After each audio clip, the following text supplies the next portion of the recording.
everyone, and thank you for joining me. Hope you're having a good day.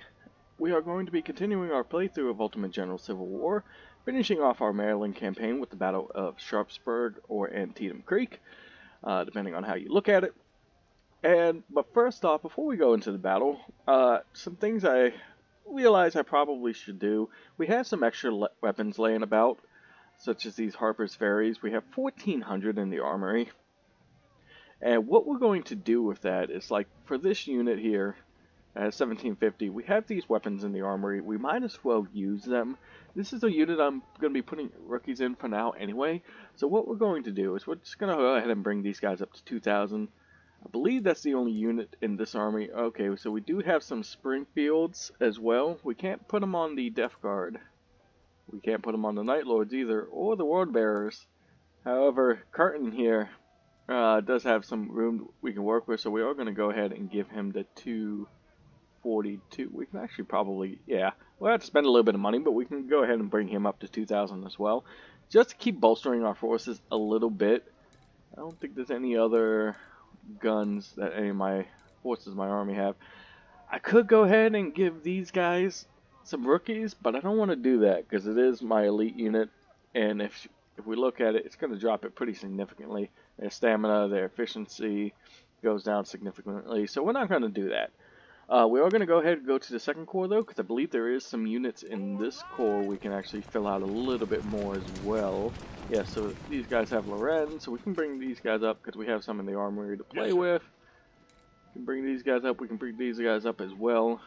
Notice how this is not costing us any money to do so. I believe, though, so we do have some more Loren Springfields as well, so we can go ahead and bring Haney up to a 2,000 man army. Especially seeing as the second corps is probably going to take the brunt of the battle. These guys all have 2,000. That's about as much as we can do. Yeah, but we're definitely going to use our second corps to hold the left flank, which is going to take the most damage. So bringing these units up to 2,000 is just going to help us out just a little bit. And hopefully make it so we don't have to bring reserves from our first corps, who's going to be holding our middle, to help them out on the left. Hopefully that is going to be enough for them.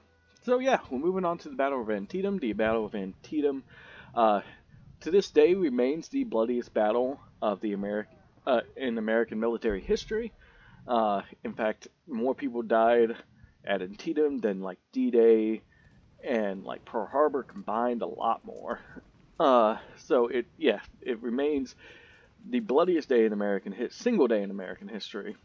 At least, not the bloodiest battle, but the bloodiest single day. And when you combine that, I don't know if I mentioned in the last episode, but when you combine that with the fact that at Harper's Ferry, the Union lost 12,000 troops by surrendering at Harper's Ferry. Like I said, I can't remember if I brought that up in the last episode or not, which into the surrender of the Philippines in World War II remained the highest amount of units that surrendered in American military history. When you combine the losses and that surrender, it was just a massive blow to the Union. Although it did set up, Antietam does end up setting up a lot historically, which was, and it's really, a lot of people point to Gettysburg as being the turning point of the Civil War. I'd argue that it was Antietam. Antietam was a much bigger blow to the Confederacy than Gettysburg was. Because what Antietam ended up being, although practically a draw in terms of battle significance, neither side really won the Battle of Antietam. It really just depends on perspective in a lot of cases. What Antietam and then other failures in the West ended up setting up was Lincoln's ability to issue the Emancipation Proclamation, which turned the war from a war just to reunite the Union to a war to free slavery, to end slavery, sorry, which for the European powers, which had an vested interest in the war and were thinking about supporting the South's bid for independence, it really turned them against that because it was hard to support a nation that wanted slavery. So really, at that point of the war, European powers lost interest in supporting the South, which was really really the South's last hope to really have any chance of winning the war, because they were never going to win a war outright. Really, it was a war of attrition that they were trying to win, as well as getting the support of the European nations. And without the support of the European nations, they could only fight a war of attrition, which would not be favorable for the Confederacy. So, like I said, in my personal opinion, Antietam was the turning point of the Civil War. You could disagree with that, and that's fine, but that's just my personal opinion. So we are going to start the battle. We have entered the state of Maryland to bring the war into the Union territory. General McClellan moves to intercept us with a much bigger army. We are now outnumbered, but we shall prepare to meet our enemy near the town of Sharpsburg, creating a solid defense behind Antietam Creek. We must not lose this battle, or General McClellan will be able to encircle and destroy our army. And yes, that was a very the high motivation of doing this. Really what happened is his invasion of the North into Maryland. Lee broke up his army significantly, and unfortunately his orders were actually intercepted, actually found in an abandoned Confederate camp, and given to McClellan, who realized that Lee was spread out all over Maryland, and was able to, they ended up meeting the Confederacy at Battle of South Mountain, and during the battles of Fox's Gap, Turner's Gap, and Crampton's Gap, the Confederates were able to stall the Union, but they did end up getting the retreat order, so that Lee's army would meet up in Sharpsburg. Jackson, who had been fighting at Harper's Ferry, had captured Harper's Ferry the same day. I can't remember exactly what day they captured Harper's Ferry. I believe it was the same day as the South Mountain battles. I could be very wrong about that. He was ordered to then, of course, meet up with Lee at Sharpsburg. McClellan, very cautious, moved up too slowly, and Jackson was able to gave Jackson time to meet up with Lee, leaving just a small force in Harper's Ferry under the command of A.P. Hill. A.P. Hill would also be called up as the battle began to rage. The battle actually technically for Antietam actually started on the 16th as Hooker and Mansfield's corps crossed the creek to the north. There was some small skirmishes, small engagements, which sort of alerted Lee to McClellan's plans of attacking his left, at least early on in the battle. Now, there's some debate over McClellan's plans for the battle. Some say it was an echelon assault, as we can sort of see in this image here, where he would attack in ranks and file one at a time, basically making it so it would be hard for Lee to pull reserves from any location of the battlefield, because it would just sort of come in waves down Lee's line. So if he were to pull reserves from other parts of the battlefield, he would leave that part of the battlefield open for the next wave of the echelon to come in. Some people believe it was going to be an echelon assault. Some people believe it was supposed to be sort of like a pincer. Some people believe he was going to attack on Lee's left, then use Burnside to attack Lee's right, and then attack the middle. But due to some people say it was miscommunication, some people say it was Burnside being petty. Burnside did not attack in the early hours. He waited to afternoon to attack what would famously be known as Burnside's Bridge. And thus, it gave the more of appearance of an echelon attack rather than sort of like a pincer move. But we're going to go ahead and fight this battle. We are going to, like I said, put the 2nd Corps on the left, the 1st Corps in the middle, and our smaller 3rd Corps protecting our right flank near Burnside's Bridge. We don't have any 4th Corps or 5th Corps to bring in reinforcements. I did state in the last episode that I thought the 63,000 that forces that we have was about roughly what Lee had at his disposal. He actually only had about 40,000. It was McClellan that had about 65,000 troops at his disposal. Some people say he had over 100,000, 90,000, so on and so forth. And while that was what his army was made up of, he didn't really have that at the battlefield, at least not in a sense of that he could actually deploy them into the battle, at least not during that first day. So we'll go ahead and start the battle. This is the town of Sharpsburg. Near the area, the nearby area offers good defensive positions that will help to counter the Union army of General McClellan.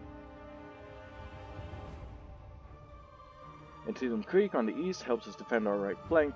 The bridge should be defended because Federals will surely attempt to cross it.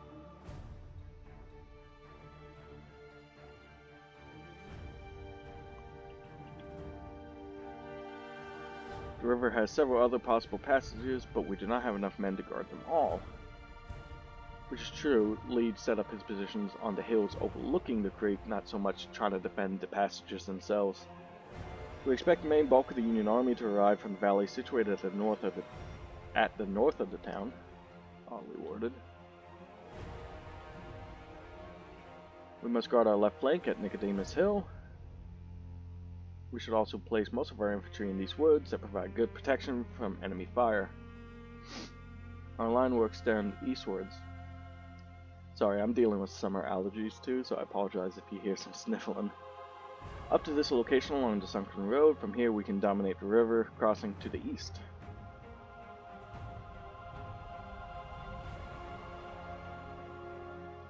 The rest of our troops are on their way and will arrive down this road. We don't have any troops, so of reinforcements, that is. So we will not be getting AP Hill's force arriving just in the nick of time. The Union army is in position and may attack at dawn. Be wary, General. Union forces are approaching from the north. We need to hold our defensive lines established in the woods. Nicodemus Hill is perfect for placing our artillery and shooting at the flanks of the advancing Union line. Our main objective is to not allow the enemy to capture Dunkard Church area, which will allow their further advance towards the town and our supply center. Furthermore, the church provides excellent sight lines that will help us track the Union's movements. We expect our first reinforcements to arrive in about 2 hours, so it is advised not to overstretch our lines with aggressive maneuvers. Watch your flanks and hold tight. Good luck, General. Okay. So, this can be one of those battles that can make or break, honestly, both sides, because we are more than likely going to take significant amount of casualties in this battle. As per usual, I will get rid of all my forces. But yeah, we are more than likely going to lose some significant amount of forces in this battle. I want to try and take my 20-pound parrots. That's what we'll put up on the hill here. And we'll have them guarded by our cavalry as well as our snipers. Snipers will sort of put into the woods there. Not too interested in holding this position all that much. And then we'll have our 2nd Division as the sort of the main force here. We want to just try and get them holding sort of this area, sort of the northern area. The northern part of the Westwoods. This is, I believe, what's considered the Northwoods in the game. It's hard to tell. This is definitely the miller's farmhouse with the cornfield clearly being this area here. These are all significant parts of the battle. And then we'll have elements of our 3rd Corps down in the Dunkard Church area, although, yeah, actually, having Haney out might actually be a good idea. And then we'll have Barksdale as well. And definitely want more artillery on the scene. So we have 2 units of Napoleons. Alright, we should get reinforcements pretty quickly. If I remember correctly, it's been a while since I've played the Confederate part of this battle. And then we'll have Preston and Armistead holding the northern ends of these woods. And then we'll have Barksdale and Haney move up into the east woods. We're not going to put them in the entrenchments because there's really no point. And I think that'll do us for now. Hopefully I'm right and it won't take too long for our reinforcements to arrive. And of course Johnson will move up here. And like I said, we'll leave these guys in this sort of spotting location. We have plenty of time. Alright, don't want to lose their condition too much. I just realized I forgot to bring my supplies in. That's actually going to... They'll come in with the reinforcement, but that actually hurts. I really messed up there. Makes me almost wonder if I shouldn't just restart the battle. Yeah, let's go ahead. Sorry, that's going to be annoying. Maybe I'll even cut this part out. But that's going to be... I really don't like the idea of not having my reinforcements right at the beginning. So we'll just skip all this. We've already read through it. Skip. And skip. Alright, so let's very quickly just do this again. Let's not even just take them out at the moment. Let's just get all these guys out of here. Like I said, we said the 2nd Division will hold these woods. So let's just put everybody in. We can organize them a little better. Let's do it by guns. Who has the best guns? Because they're the ones I'm going to really want to hold this area. Okay, so we're going to have these two and then Schultz and Preston go up into the fields there. Then the 3rd Division, as well as the 1st Division's guns, I think it would be fine. And then the Enfields, let's get them in Barksdale's Enfields. And then, what did we say? We're going to have elements of the 4th Corps hold up here. Alright, sorry about that. I feel a little bit better having my supplies actually in the battle. So let's go ahead, start the battle again. And they didn't hurt us too much. Let's just start getting them into positions. And we said Preston and Schultz. Get them up there at a run. Just get into position. Armistead. Actually, with these guys up here, I'm fairly certain it would probably actually be better to have Gordon move into this position. I think Armistead would be enough to hold that end of the woods for now. And then, like I said, Barksdale and Haney will move up into the east woods. We'll leave Avery back here, protected. I think the Napoleons should just be in range. Hard to tell whether it ends about right there. We'll move the Napoleons up a little bit. We'll move them right there. Alright, so let's go ahead and play the battle, fast forward it. I don't know if I necessarily need to run these guys into the east woods. Don't probably need to run any of these guys, to be honest. And then Johnson will just sort of move into Miller's farm. And, okay.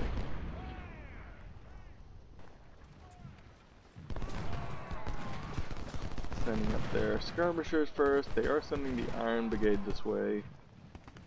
Well, I have to sort of micromanage this area.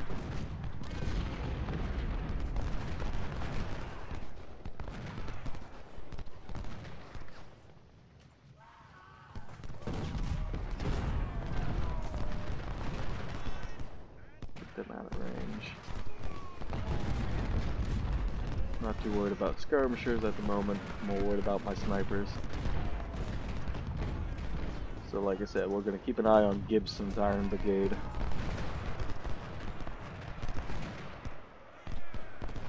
Ooh, I don't think that amount of cover. Let's give Barksdale a little bit more cover. Get him back a little bit more. Oh!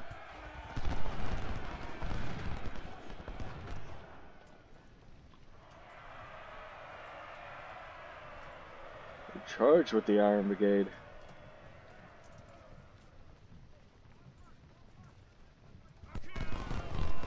That hurts.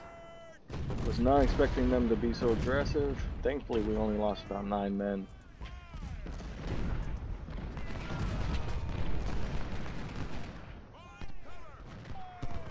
Ooh, this is hurting. And they got skirmishers coming our way. Might need to abandon these positions early. Being more aggressive on our flank over here than I expected them to be. We'll just go out and meet the skirmishers. And we'll go ahead and move these guns into the woods here. They're not effective at all. They lost all their morale, a lot of their conditioning. Oh, just protect the guns. See, that worries me that they're being a little bit more aggressive on this flank than I expected them to be. Hopefully we get our reinforcements here shortly.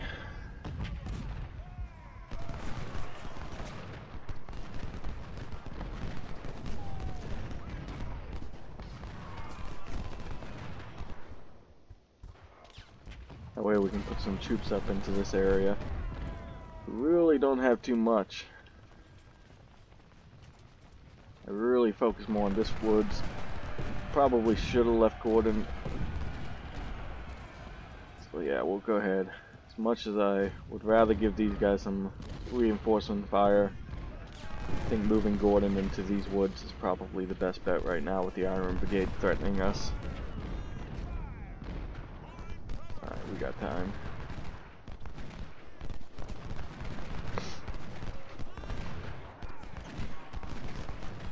All in all, not too bad. Many casualties. We could have taken more, so it's not too bad that we only took what we did.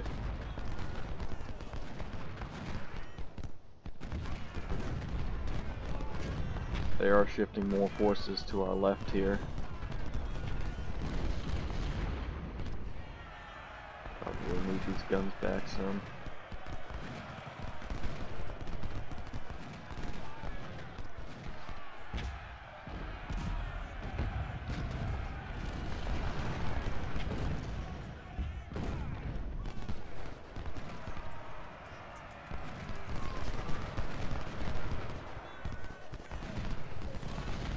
Target the Iron Brigade. They are shifting a lot of forces left.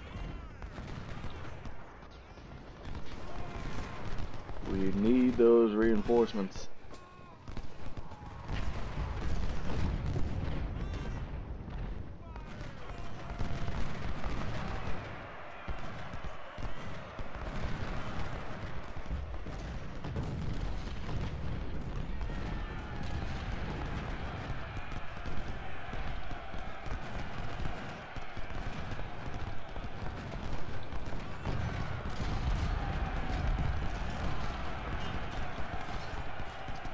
Routed the Iron Brigade.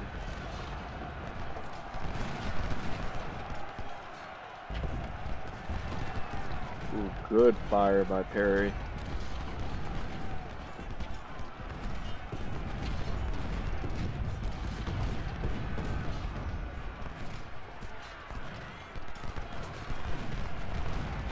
They are coming before us.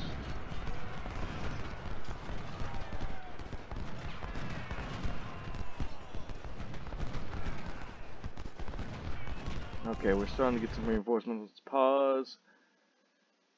Ooh, just hold on. Okay, weed. Get up into these woods. While I see that, let's hit Hoffman in the rear. We're gonna have to get these guys up quickly. Maybe we can move the skirmishers onto the flank, hit them in the flank.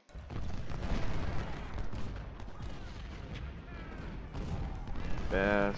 Get into these woods. We're just gonna run all these guys. Crocker, get into the rear defense. Garnett, next line. Rothbull, next line.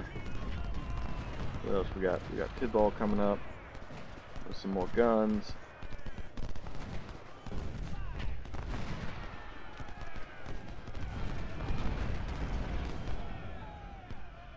I don't know what Otis is doing other than just taking a full-on fire. Beach, move up here. Actually, probably should put more people into these woods.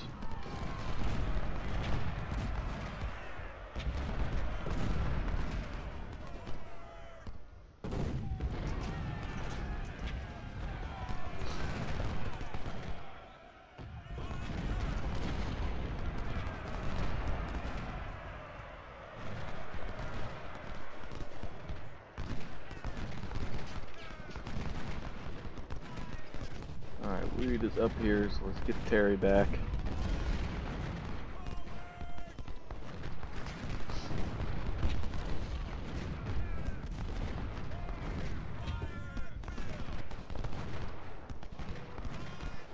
Terry will swing around, put him in these woods while we try and... Looks like Morriston did a pretty good job chasing out that skirmisher unit.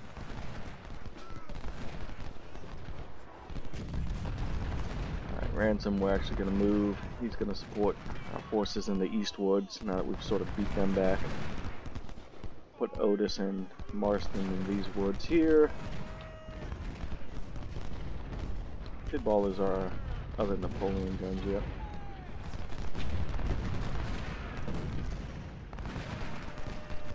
Alright, we'll put Armistead in reserve now that we have Bass up here.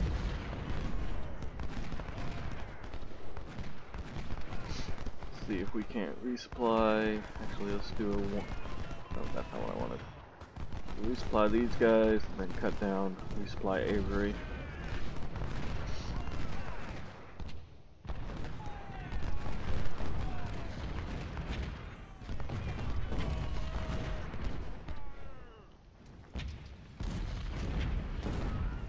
Move Perry back a little bit more. Move Veach forward. See if he can get in range of the Iron Brigade.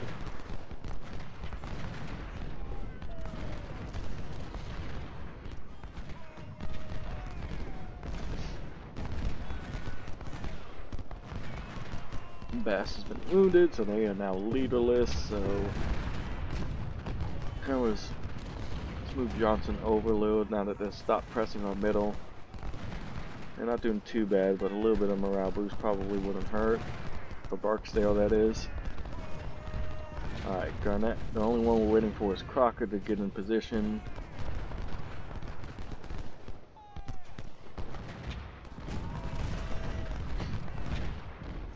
Gotta keep an eye over here.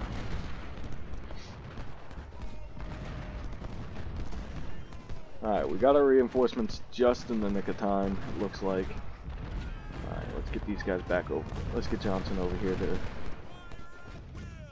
Maybe back over to Miller's Farm area.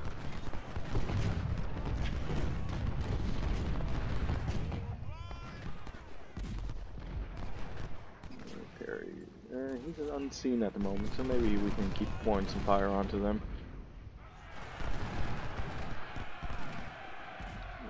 Iron Brigade now.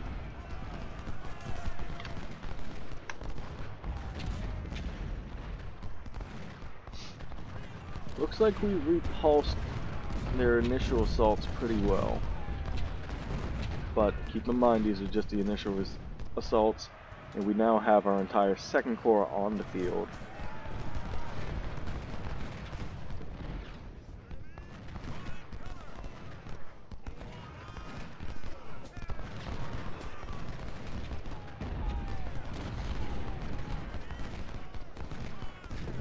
And there's still going to be a lot more. Right now we're only fighting Hooker's forces.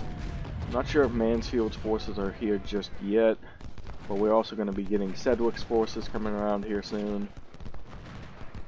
So we still got a long battle still left to play, although like I said, I'm very happy we've been able to do so much damage to the Union so far. In reality, really, the cornfield became like just a bloody back and forth battle. I believe they exchanged hands 14 times, and it was just absolute carnage. Very reminiscent, apparently, of a World War I battlefield, which is how bad it was.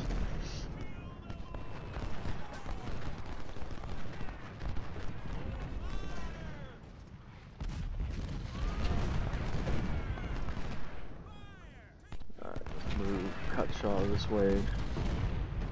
How is everybody doing for ammo? Haney's actually running out.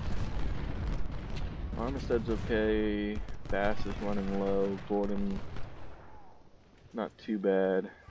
Perry's definitely, so we'll have Cutshaw come this way. We'll resupply all of our forces over here.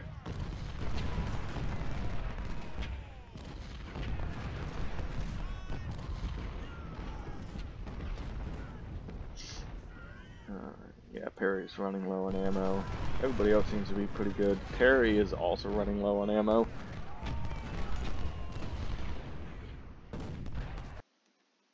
Alright, so here we go. I believe this is now Mansfield's corps coming in. Federal send another attacking wave. We are greatly outnumbered.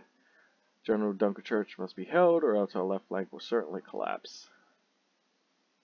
This sunken road creates a dominant defensive position that can anchor our right flank. We must defend it. Be careful to guard this bridge, because the enemy may attempt to cross it. It is advised to deploy some artillery to target the far shore of the river.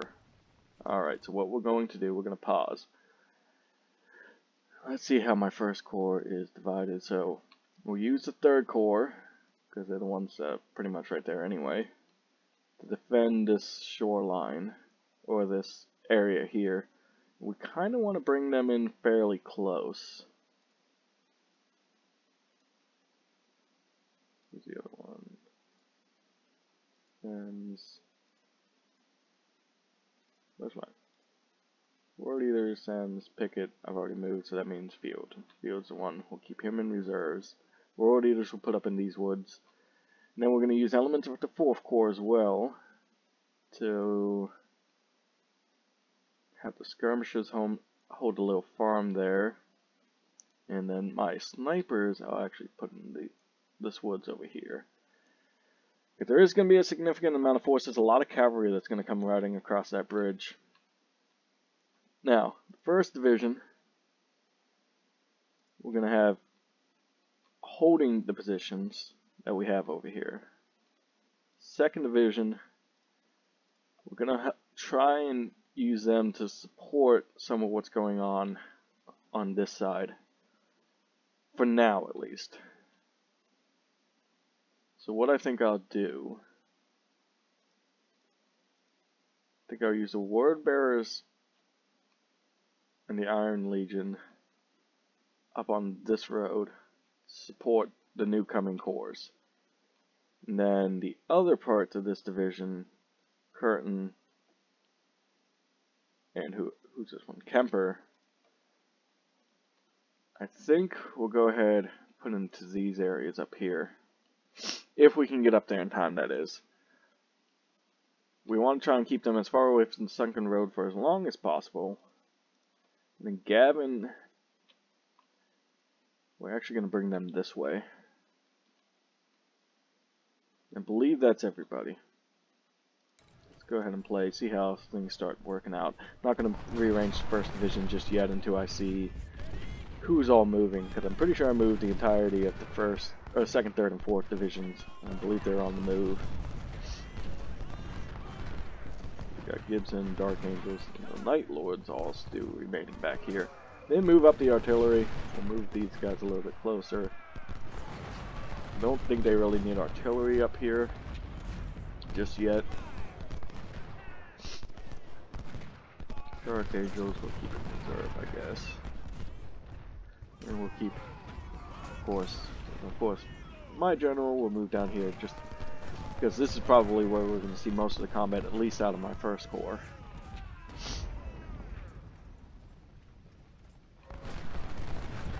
Yeah, Terry is definitely losing some ammo. Perry is almost out as well. Cutshaw still has plenty of supplies, so maybe we can get them supplied. I think what I'll probably do is, for now, move Terry this way. Because they can move a lot quicker than the supply wagon can. Actually park the supply wagon. Actually, he'll need to be a little bit farther this way to supply Terry. Alright, so Hooker's Corps pretty much broken. We do have Mansfield's Corps coming in. Don't know how much longer we'll go in this episode though, because we're already at 35 minutes. This is probably going to be at least a 2 to 3 part, probably 3-part episode. Like I said, leave my first corps because they had the most experienced corps all the way in the back. Don't want them to take too many casualties. Where's my cannon? I don't know if I want my cannon that far forward. At least trim her up on the hill a little.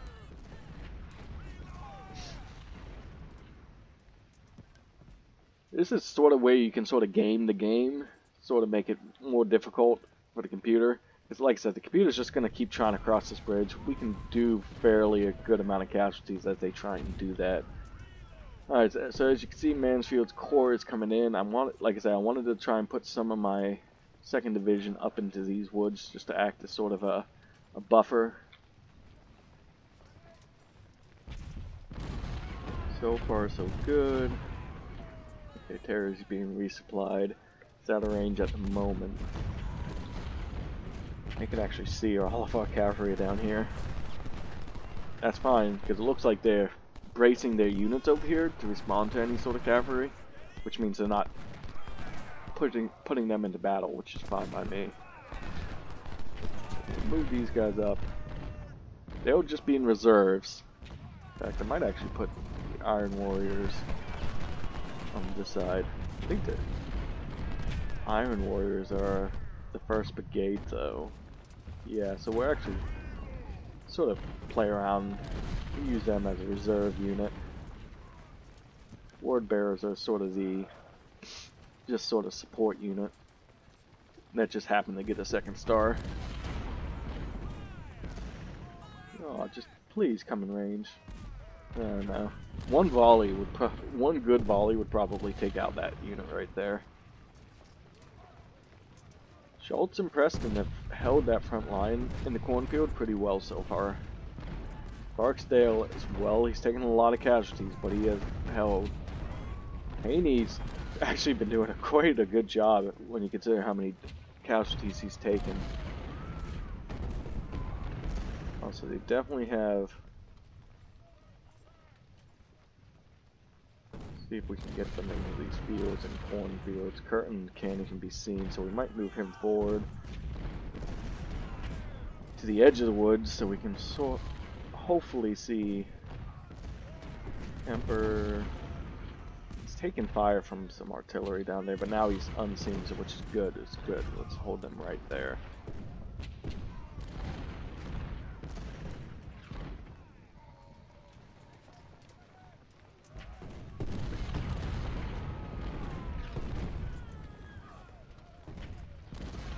Edward's just doing some work.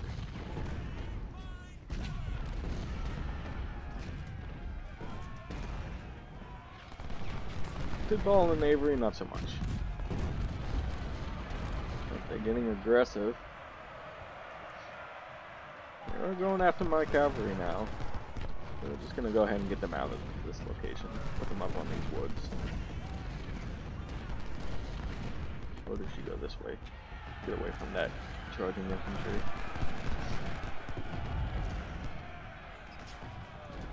So as you can see, they are starting to form up. A lot of units on my left. So I'm going to shift Ransom now that they're over here. And you know what? I'm also going to shift the Iron Warriors. Sort of support them as well. Ward Bearers. Being as they don't seem to be doing too much on this right flank. Move them in, and you know what?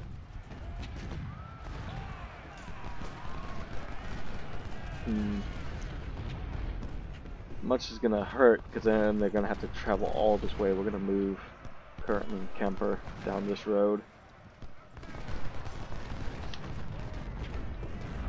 to support the left because they are really forming up on the left here.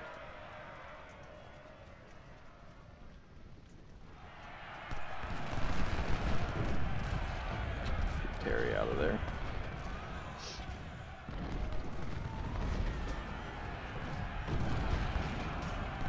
Got y'all, let's get out of there.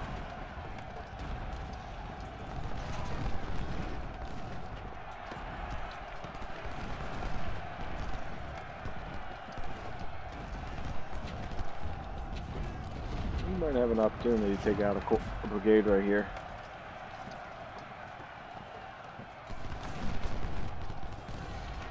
They are charging everybody in. They see our left is very weak.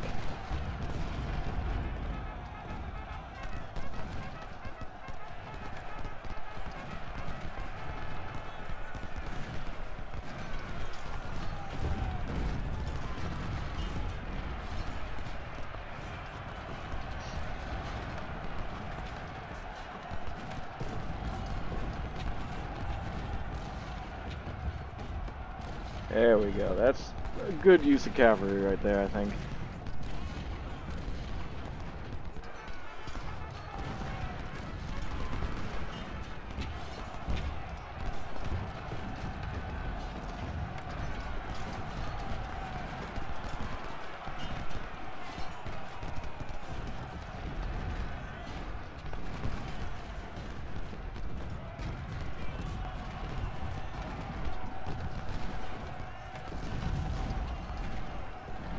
Them out of there.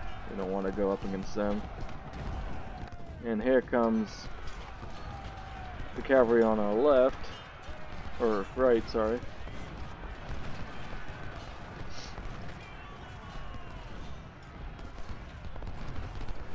Oh wow.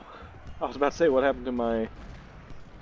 Fortunately, it looks like they spawn in right into the town, so it might not have been the best idea to have him right there. Let's have... That cavalry's going to be moving around. Let's have them protect the guns out here.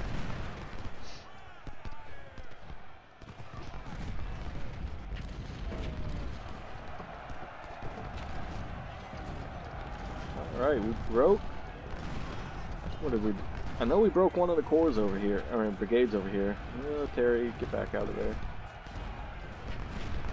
Get a shot off and get out of there.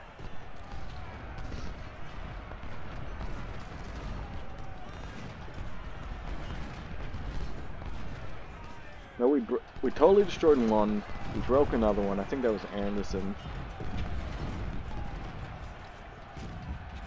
Iron Warriors are here finally. Ransom is in reserve. Kemper, Curtin are still coming down. Let's get them up here.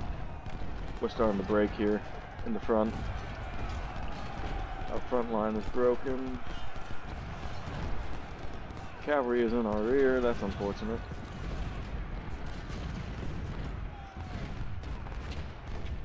That one cavalry unit that somehow got through.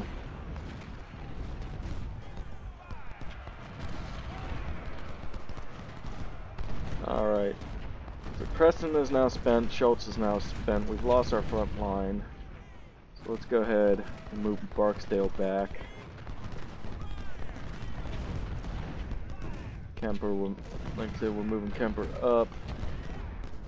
Edwards, let's get him back a little. We're a little bit farther back from the front line. Where is Schultz going? Not sure what that's about.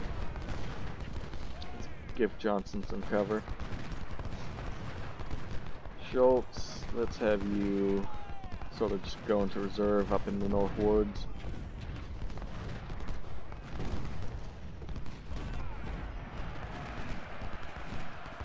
Weeds beginning to break, so maybe let's have Barksdale take up the rear guard against all these cavalry units out now moving through my lines. And we'll have Curtin move this way. His weeds breaking, we're probably gonna have to get Perry out of here after the next volley. Oh, our snipers are getting charged. Everything's falling apart. What are you doing? Perry, get out of there. Gotta protect our snipers. We don't want to lose them.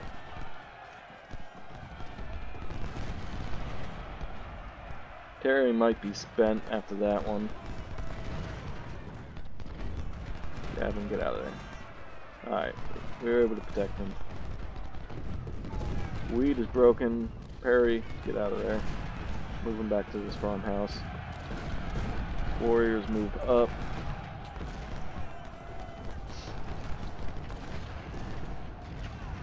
Alright, get everybody back as a rear guard. Terry.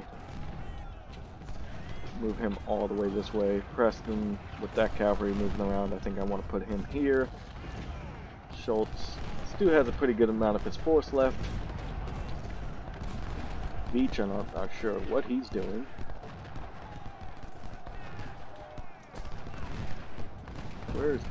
Who was it that I was sending up? Curtin was moving this way, right? Yeah. Siegfried is wounded. We're all the way down here. I almost forgot about this portion of the battle. But we're doing pretty good down here, actually. See if I can off the ward either some morale. That's where. Why isn't he firing? That's literally why he's been in range this whole time and hasn't fired a single shot. That's why sometimes I don't like this, because especially units that have a good amount of stealth will sometimes not fire if they have that icon over them. I think this is where we're going to pause it for right now, though, everyone, because we are at over 45 minutes, so we will continue this in a second episode. But thank you all for watching. It's been a pleasure. I'm really enjoying Antietam. It's one of my favorite battles, both historically and in the game. It's very interesting. It's one of the very more interesting defensive battles in the game. A lot of times in defensive battles, you just sort of sit in there. This one, you actually have to move some troops around. There's a lot of twists and turns in this battle, where it's a lot of other defensive battles, like Gettysburg as a Union. You pretty much move your troops into position, just sit there, so it becomes very boring, whereas Antietam, like I said, you're moving a lot of troops around from place to place, trying to protect all your locations. Is a big battlefield to protect. So, thank you all for watching. Like I said, I'm really enjoying this. Hope you are too, and we'll see you in the next episode. Bye-bye.